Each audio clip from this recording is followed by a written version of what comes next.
bum bum bum.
So my name's Sobia, and my fertility journey really started when I got married. So I got married in 1992, which is a long time ago.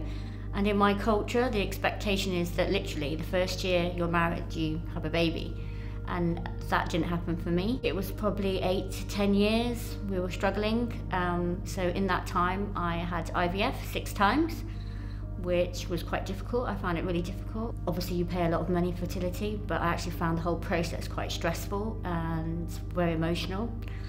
So after the 6th IVF, my consultant said that actually you can't have IVF anymore.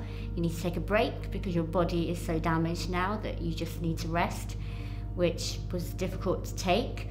So then I think I was married probably 10 years, and I said to my husband that, you know, this journey has finished now. We can't really go back to IVF, I don't think. We need to think about something else. And I said we should think about adoption. I think there's a huge stigma around infertility in many cultures, but particularly in the South Asian community, because the emphasis is you get married and you have children, and that's why you get married, to have children. So the stigma is huge.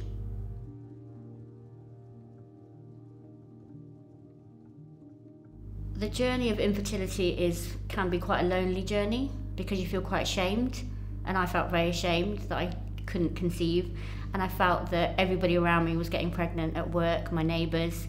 So I felt quite lonely and very sad. I think it's really difficult because then all your cousins, your family members, it seems that everybody is pregnant, everyone is having children. So it can be quite a lonely journey, and I don't have any sisters and I don't have a mum, so for me, they were the people I would have spoken to. So I kept it quite to myself. Obviously, my husband understood that I was pretty getting to the stage of being desperate. I think particularly after all the IVFs failing, I think my mental health went down was quite low, I would say. I think my husband struggled a lot as well, but he tends not to talk about it, so it's different.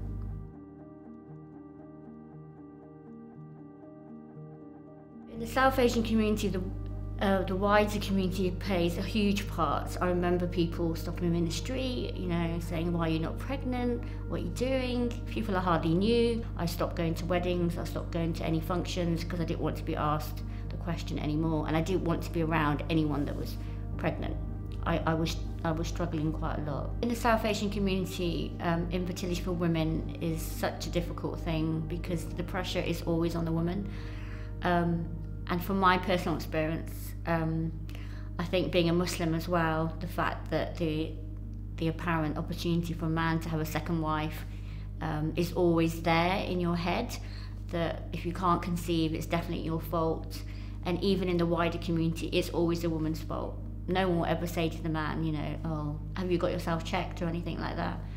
So And I didn't really understand that when I got married, really. I was 23 when I got married, so I was pretty young. But I was quite lucky, so my husband was quite open. So I think we were married for a year. I said to him, maybe you should get your sperm tested, and he did. And we were living in Karachi then, but we didn't tell anybody that we did that. But he got his sperm tested, which is quite unusual because I'm talking over 20 years ago. The pressure is always on the woman. Pray a bit harder, do this, try that, eat that, do this. It's always on the woman, and you're kind of even talked about. I remember being talked about as the woman, so-and-so's daughter who can't even get pregnant for years in Oxford. That's how people refer to me as, and that's really hurtful.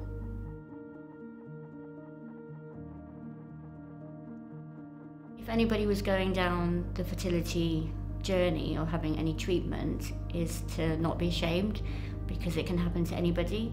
I'm very open about my journey now, that it's past, but I think you should speak about it because it's no shame at all. And we actually need to get rid of the stigma about infertility, because I know friends who have children, who are young adults now, and they're going through the journey and they don't talk about it. And I feel very privileged now and honoured to speak about it, because it was my journey, but I'm not ashamed of it anymore. So I think it's really important to talk about it and kind of own it. And also, out of our journey, we have 2 great kids. So I feel if I didn't have that journey, we wouldn't have had these children. So I feel very blessed now.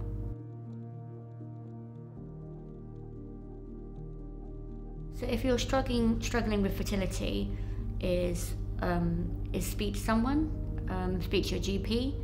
GPs are really good and really helpful, I feel, and also obviously speak to your partner. But if you feel that you need counselling, I didn't actually get counselling then, but I got counselling afterwards.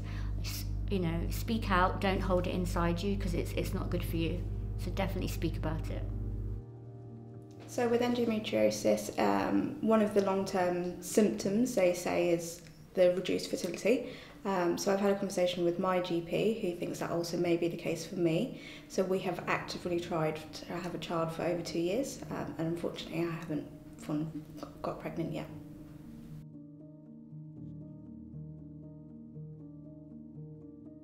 So knowing that, it's hard on me. I'm very much as a people pleaser. So knowing that I can't give that to my husband or say to my parents, you're going to have a grandchild or whatever, it's very tough. I question myself as whether I'm not doing good, whether I'm not being a good definition of a woman. It's very emotional, very emotional. There are times that I just cry. And there's a lot of pressure being a woman. Now I'm married, I'm considered successful in my career, so why have I not had this? Am I investing too much time elsewhere? Whereas actually it's a medical condition, I can't change what I've been born with. So yeah, it's hard. There is a lot of pressure from the community. I think we grow up in our community assuming that once a daughter is ready to be married off, that's the first step.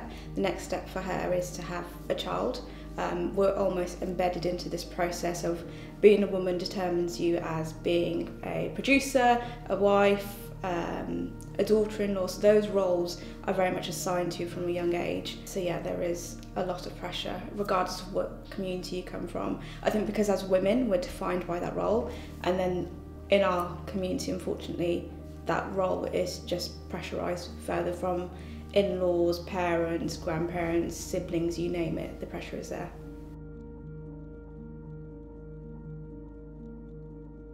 Don't be too hard on yourself. So if you're having pressure from your family, community and friends, don't let it get to you. I know it's really hard and it's easier said than done, but you really need to understand your own body, your own mind. You need to focus on your own well-being.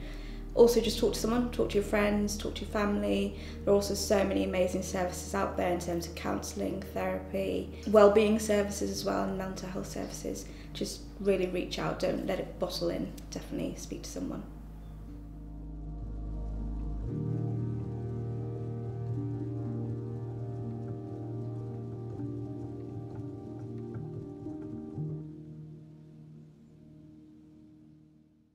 Ba-da-bum-bum-bum, ba-da-bum-bum.